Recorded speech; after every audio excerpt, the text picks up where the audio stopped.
Coach, you go into a game with a team, Penn State, who's gone toe-to-toe with Iowa, toe-to-toe with Purdue, and they're about to go toe-to-toe with the Buckeyes here. There's no question that's what we were ready for, and if you watch them on film, they were very, very physical, and I thought our guys were ready for that challenge, and I think we played pretty darn physical ourselves. Yeah, that's what you think of when you think of a Penn State-Ohio State matchup. Physical football as the Bucks take the field.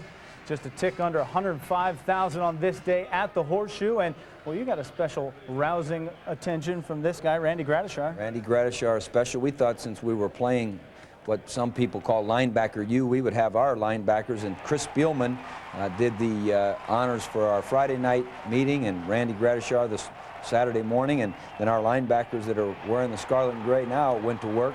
There you see A.J. Hawk and Anthony Schlegel along with Simon Frazier, and people coming after their quarterback, and Ashton Yebote comes up with the big stop. Now that's a huge stop, because what could have taken place on the first drive of the game as they're gaining momentum, really going downhill and downfield, and then you stop them with a pick. That was great patience by our defense. You know, they had converted some third downs, and our defense did a good job taking it away, and here's the defense stuffing them again.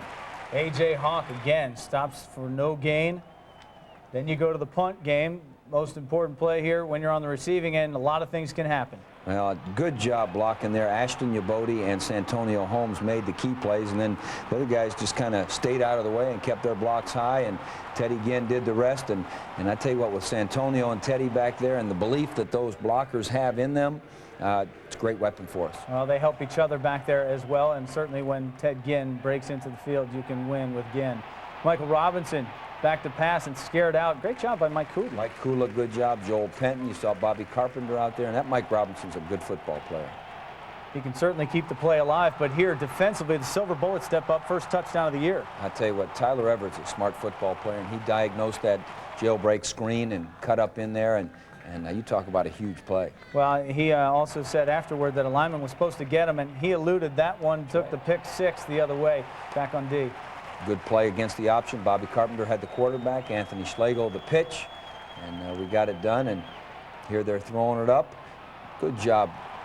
Again, Ashton Yebote there on the stick, and you know, our defensive guys like to smack you. Busy day for the young corner as well. He's really coming into his own. Ashton Yebote is going to be a heck of a player, and here's one of the old-timers, Mo Hall, who I tell you what, you can't say enough about him. Mo Hall does a great job of leading this team, and he did a good job running the ball, and he did a good job protecting there. We got beat on the backside, and unfortunately Troy didn't feel it, and we've got a turnover that really hurt. Yeah, Troy Smith hit hard there, and you fumble and give him plus territory, and that's where they start with a 26. Well, it starts with a big sack from Anthony Schlegel, loss of 6, but then big break here, 26-yard run. And they just broke it in and broke some tackles, and this was their longest run of the day, and you know, that's why you can't turn it over. Just the momentum that it gives the other team, and here they are just running a basic toss sweep, and to their credit, they converted when they got an opportunity. So all of a sudden, it's a 14-7 game. Now, we know the offense hasn't touched the ball a whole lot, but Maurice Hall, running from his running back position, is getting some touches,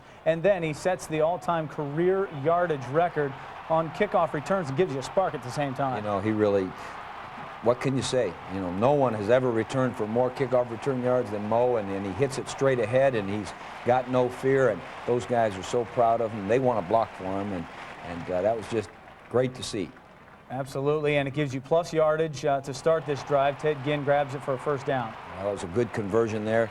Troy had good protection by the O-line, and he found Teddy coming across, and here he's stepping back, and this was a good decision. Again, I think it was a third down situation where Troy brought it down, stepped it up, and made the first down, and this is a great answer to their touchdown drive.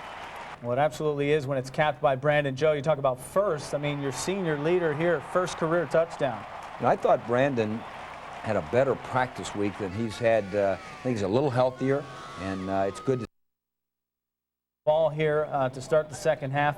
You're going to get the wind here in the fourth quarter, but you know, as we look at what's going on the field during halftime, Chick Harley from now and Rob Harley from about that. Chick from back then and Rob from now.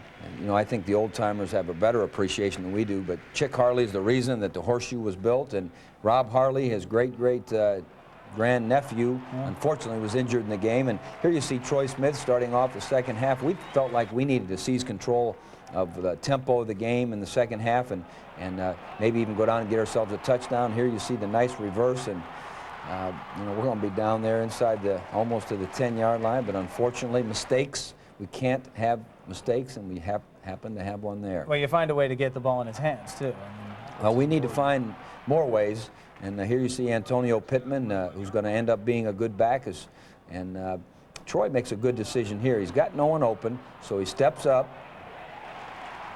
finds Teddy again over the middle, and gets us a little bit of a conversion. And so I think we ate up 5 or 6 minutes of the third quarter on this drive. He extends the play there, and Maurice Hall takes it down the field for positive gain again. It was good to see Mo Hall get about 60, 65 yards, and he ran hard. And I thought the guys up front came off the ball a little bit. Here you see Tony Pittman, and unfortunately, we let loose of the ball. Our rule is hand the ball to the official, so there aren't replays. You either handed it to them or you didn't, and we give them, again, some hope. And our defense is swarming after him. Robinson had no one to throw to there, and we're getting after him. Ashton Ubodi, again, we talked about what a great day he's having. Good pass coverage here. Good job. He has a great ability to break the ball up, see where it is, stay in good position, and Ashton Ubodi is one of those dependable guys. Michael Robinson back to pass here. Now he completes the pass, but a big hit after the 12-yard pickup. And they broke a tackle, and we can't miss tackles. Here they're trying to run off tackle, and Anthony Schlegel scraped out there, and we forced them to go for the 3, and that was big. There's a big difference between a 21-10 game and a 21-14 game, and that was a good job by the D stiffening up. And that is the count at that point. Brandon Joe gets a line shot up the middle that he fields, and that's good field position. You betcha. Getting the ball on the 40-yard line, 21-10, that's huge. Here Troy steps up, and that was a big conversion right there, and Santonio Holmes making a few extra yards with it. And I thought Troy threw the ball well for the windy conditions, and here he finds Brandon Joe into the boundary, and I thought he did some good things, especially in this drive. Well, that's a 3rd and 11 completion for 18, a 2nd and 12 completion for 15. Now it's 4th and 12, Mike Nugent, 49-yard field goal. Now you practiced during the week with your assistants up on ladders trying to block stuff, because they can block some things. We didn't have that wind going on, though, that Nuge had to deal with. I probably gave him a tougher task. Here Penn State came back and hit their tight end down the sideline, and now we're putting the pressure. Simon Frazier forces him to throw it away, and it was actually a backward pass, so it put them in a tougher stead. Good job. Break up again. I think it was Ashton Ubodi. D right in there, almost picked off for the Buckeyes. But you go back to offense in a scenario where you're just trying to kill some clock here and keep it in your possession with a 21-10 lead, 3rd and 7. That was big. Troy goes for 9 yards. That was a big run, and now we're just kind of handing it off to move things along, and I think we ground out one more first down. It was good to see our guys come off the football and come up with a good, solid win. It's hard to tell sometimes from the highlights. We see the passes that are out there from Troy Smith. A good job in windy conditions, as you said. Only threw it 8 times. Yeah. Is that what it called for? Well, we went into the game thinking we're going to throw it a lot because Penn State's front is so good. We thought that if we could spread them out like we have in the past, if you picture our last 2 times we've played them, we've been in empty sets probably almost 30 times and thrown a lot, and because they have good front people. A, our defense and special teams came up with some plays, and B, I thought we ran the ball better with 2 backs and throw in the wind to boot, and it ended up that way, but I would have never dreamed we would beat Penn State with only throwing the ball 8 times. Yeah, and if you go back, and as a coach, I know you pick up things apart, penalties there. I mean, 8 weeks in, it's probably a little too late to be taking so many penalties, but you do gain in some areas, and at this point of the season, if you can still pick up some gains, then there's still something to look forward to. That's right. If we can square away our penalties and our turnovers on offense, I think we can evolve to become a darn good offense before this season is over. Defensively, we've got to do a better job stopping the run. They ran a little bit more against us than we're accustomed to, and we got to square that away. Well, certainly the D echoed those thoughts, and those guys come away, giving up 10 points, holding them to a field goal in a very difficult situation, but they said the same thing.